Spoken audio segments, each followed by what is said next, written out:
Ja, hallo. Es gibt sehr viele Sachen hier in Köln, die kennt man meist nur vom Namen her. Ja, okay, am Dom war wahrscheinlich schon jeder, aber wer kennt denn zum Beispiel die Himmelssäule?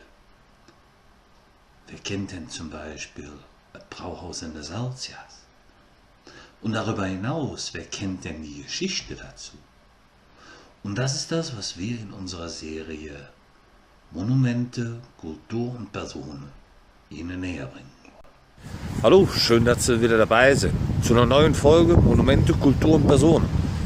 Ja, heute befassen wir uns mit einer Person aus dem Kölner Leben, an dem man eigentlich ja nicht vorbeikommen kann. Ich hoffe, Sie verstehen das, was ich sage, trotz des Windes noch einigermaßen. Was Sie da hinter mir sehen, das kleine Kapellchen, das ist die Maria-Ablass-Kirche, beziehungsweise Kapelle. Und das da hinten, die Kirche, das ist eine Kirche, das ist der Dom.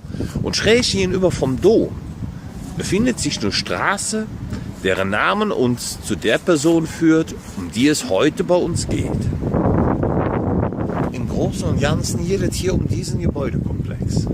Ja, und damit Sie auch wissen, um wen es heute wirklich geht, schauen wir uns das Schild doch mal genauer an, was da steht.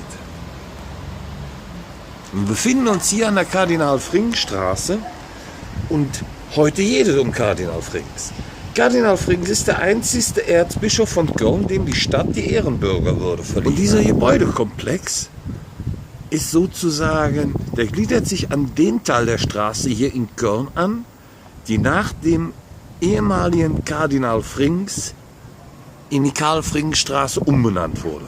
Und das ist das heutige erzbischöfliche Haus, sozusagen der Wohnsitz des Erzbischofes von Köln.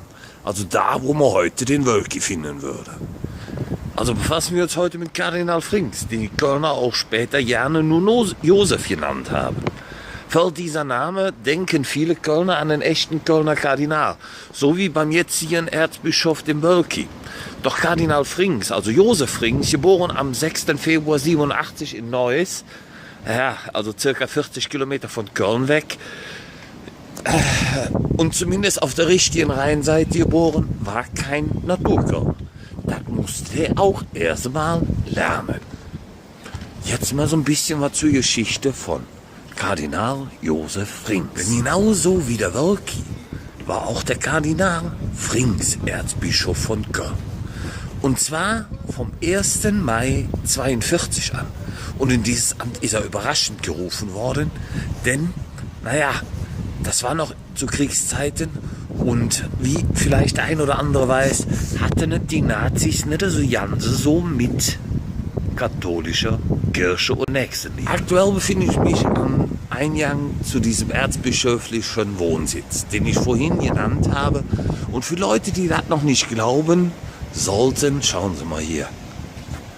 Kurz unterhalb von diesem, ich guck mal, wer da ist, an der Tür steht ein Name.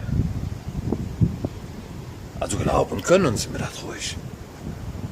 Aber Sie waren wahrscheinlich genauso wenig wie ich schon mal hier.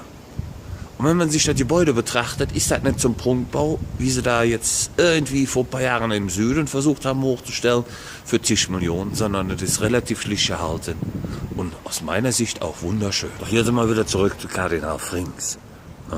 Seine Bischofsweihe nahm am 21. Juni 1942 der apostolische Nuntius, also sozusagen der päpstliche Gesandte in Deutschland, der Erzbischof Cesare Schlag mich tot Orsegnano im Kölner Dom vor. Der Wappenspruch von Kardinal Frings lautete, und jetzt erschreckt euch nicht, mein Latein ist grausam, ich hatte nämlich nie eins, pro hominibus constitus, was so viel heißt wie für den Menschen bestellt. Die Presse hier in Deutschland, was ich vorhin erwähnte, wegen des nationalsozialistischen Regimes herrschte darüber natürlich so etwas wie eine Nachrichtensperre. Aber die Leute hier in Köln, die wussten sich zu behelfen. Die haben sich gesagt, da ist eine neue da. Das muss bekannt gemacht werden. Also machen wir Zettel und verteilen die. Und das haben sie heimlich getan. Und damit wusste dann natürlich auch jeder, wer Josef Frings war. Die Die Judenverfolgung zu der Zeit bezeichnete Kardinal Frings öffentlich als himmelschreiendes Unrecht. Und er musste aufpassen. Die Nazischergen waren hinter ihm her. Und nur sein Amt rettete ihn mehr oder weniger vor Ärgeren. Jetzt schauen wir uns mal was anderes an. Nicht dahin kann ich Ihnen aber noch sagen, dass Schell angesehen wurde beim Frings im Endeffekt nur etwas, was er nach dem Krieg gemacht hat. Denn er hat sich für die Einsetzung oder Wiederherstellung ehemaliger NSDAP-Mitglieder in die Stille Hilfe-Organisation, die es zu dem Zeitpunkt gab, dafür hat er sich stark gemacht. So, das Dumme daran war nur, diese Hilfsorganisation war dafür zuständig, dass ehemalige NS-Mitglieder hieraus aus Deutschland flüchten konnten. Und trotz allem tat das seiner Beliebtheit keinen großen Abbruch. Und somit verlassen wir jetzt den Maria-Ablass-Platz und nach Maria-Ablass-Kapellchen, das ganz versteckt hier liegt, und gehen mal zu einer Büste, auf der wir den Kardinal immer noch sehen. Wir befinden uns jetzt hier am Senatsplatz. Beziehungsweise nicht Senatsplatz, Senatssaal, am Laurenzplatz.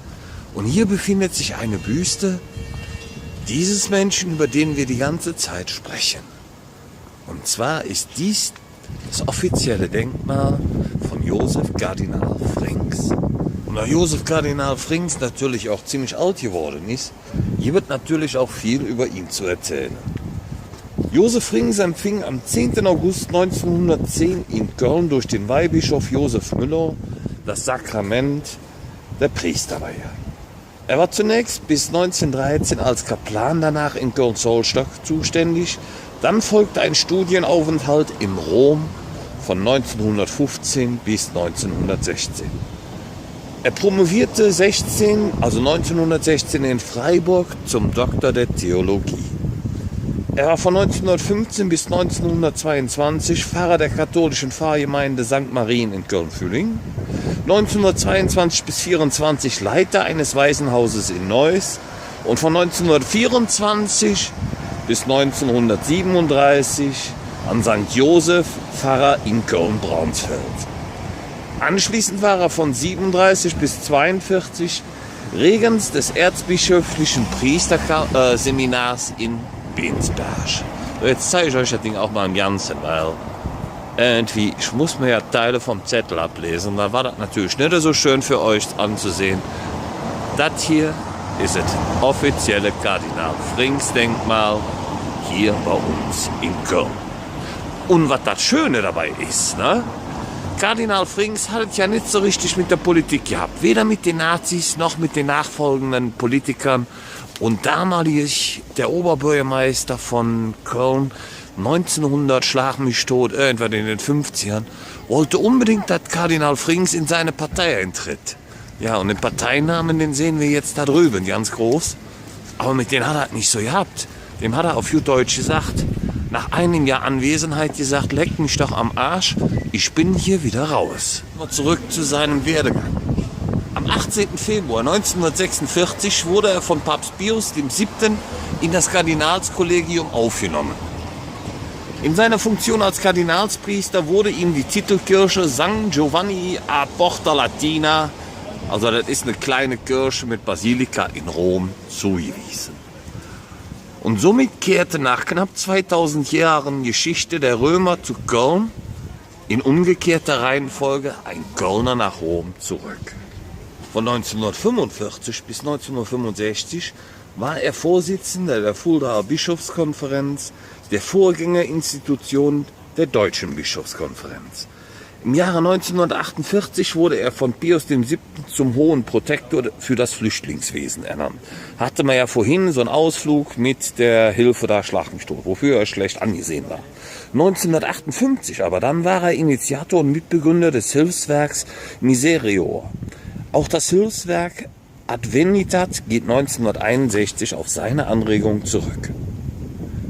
So, das Ding hier, das habt ihr vielleicht schon mal woanders gesehen. Lass uns doch mal gucken. Um euch zu zeigen, was ich meine, müssen wir von dem Denkmal weg und rüber zur großen Kirche, die ich vorhin erwähnt habe. Wer genau hinguckt, kann es von hier aus eigentlich schon sehen, was ich meine. Zwar genau hier an der großen Kirche findet sich dieses Wappen, das wir eben gesehen haben, wieder.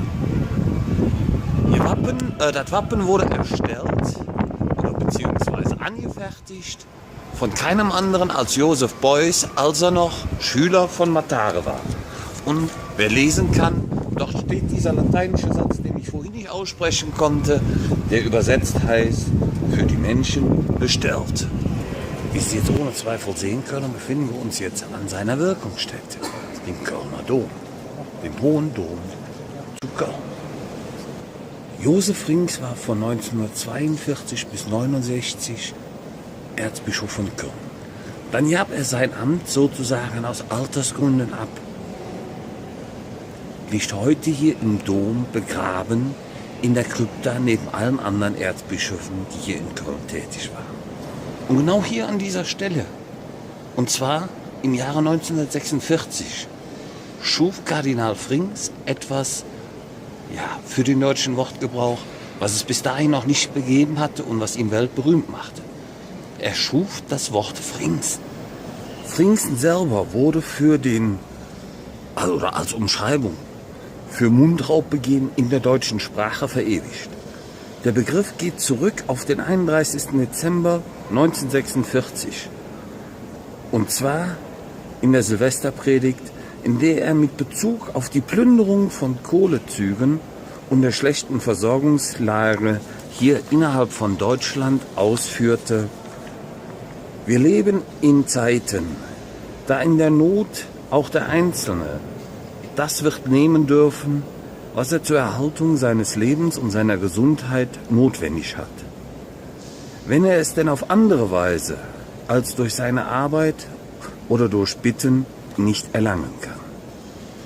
Danach nannte man in Köln und später in ganz Deutschland das Beschaffen von Lebensmitteln und Heizstoffen für den akuten Eigenbedarf durch einfaches Stehlen, Unterschlagen oder Veruntreuen Fringsen. Der nächste Satz seiner Predigt: Aber ich glaube, dass in vielen Fällen weit darüber hinausgegangen worden ist. Und da gibt es nur einen Weg: unverzüglich ungerechtes Gut zurückgeben, sonst findet man keine Verzeihung bei Gott. Der letzte Satz wurde von vielen allerdings schon nicht mehr wahrgenommen.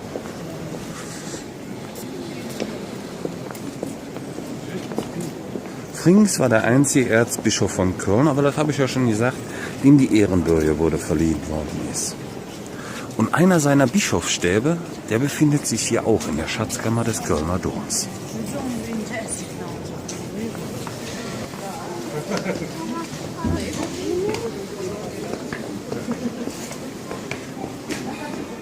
Wie Sie sehen Sie nichts. Ich mache gleich unten wieder an. Und dort hinten, in der Krypta des Domes zu Köln, liegen alle Erzbischöfe zu Köln begraben.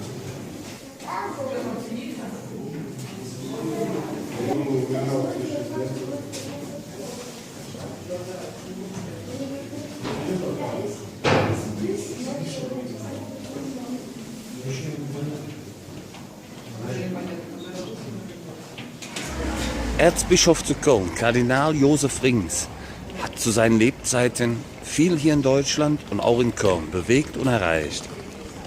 Wer ihn heute noch mal sehen möchte, ihm die letzte Ehre erweisen möchte, kann das sowohl hier an dieser Statue als auch in der Krypta im Dom tun. Ja, und eine Anekdote möchte ich Ihnen noch mitgeben. Er war auch eine ganz coole Socke. Nämlich an dem Tag, als er mal von einem Reporter auf sein schlechtes Auge nicht angesprochen wurde, hat er einfach nur geantwortet: Jod lure, kann ich schlecht. Aber schlecht höre, kann ich Jod. Womit er dem Reporter im Endeffekt gesagt hat: Auf so was gehe ich ja nicht ein. Auf kölscheste Art und Weise. Ich hoffe, Sie hatten heute ein bisschen Spaß, konnten ein bisschen was mitnehmen zu dieser Person, die Sie da im Hintergrund noch als Büste sehen. Und ich freue mich, Sie bald wiederzusehen bei Monumente, Kultur und Personen.